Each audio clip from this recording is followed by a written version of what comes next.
Starting tomorrow, the United States will implement reciprocal tariffs.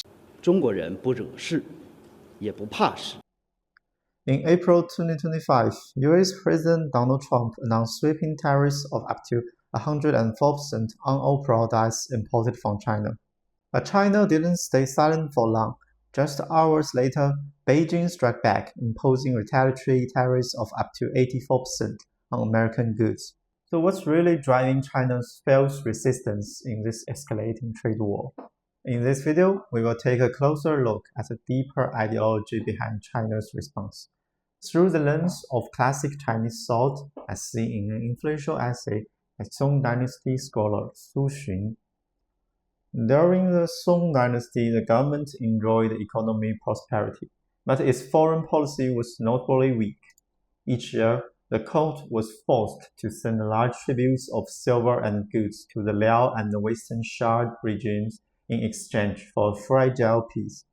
It was in response to this political reality that Su Xun wrote his famous essay on the Six States, 六国论, criticizing appeasement and urging strength in the face of external pressure.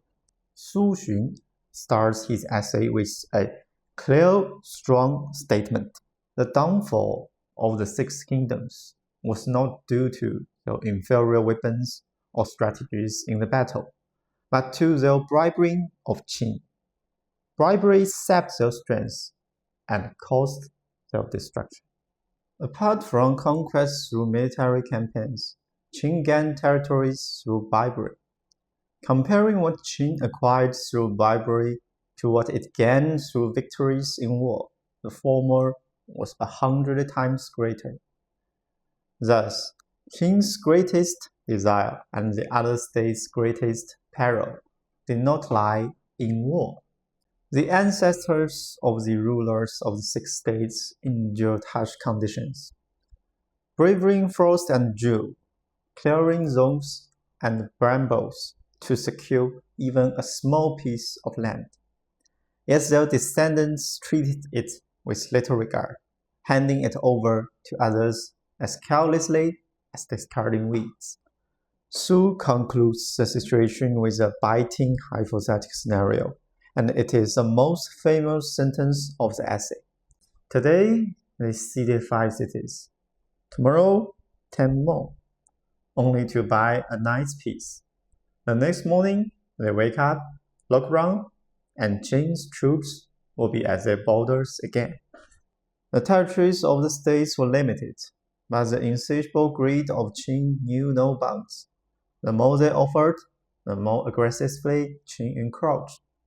Thus, without fighting, the balance of power was already decided. To appease Qin with land is like trying to put out a fire with firewood.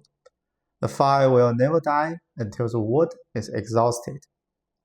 One might argue that the people of Qi never bribed Qin, yet in the end they followed the fate of the other 5 states, being relocated and destroyed. Why was that? It was because they sided with Qin but did not aid the other 5 states. The state of Yan was a small state among the 5 states, but it was the last to fall. Why? Because it did not bribe Qin and take force against them. And the state of Zhao once fought Qin 5 times, losing twice and winning 3 times. Had the 6 states each cherished their own lands, instead of giving Qin land as tribute, they had used it to reward the able ministers of the realm. If, instead of serving Qin in submission, they had treated the outstanding talents of the realm with courtesy, if they had united their strength and turned it westward against Qin, then the odds of victory and survival might have been difficult to predict.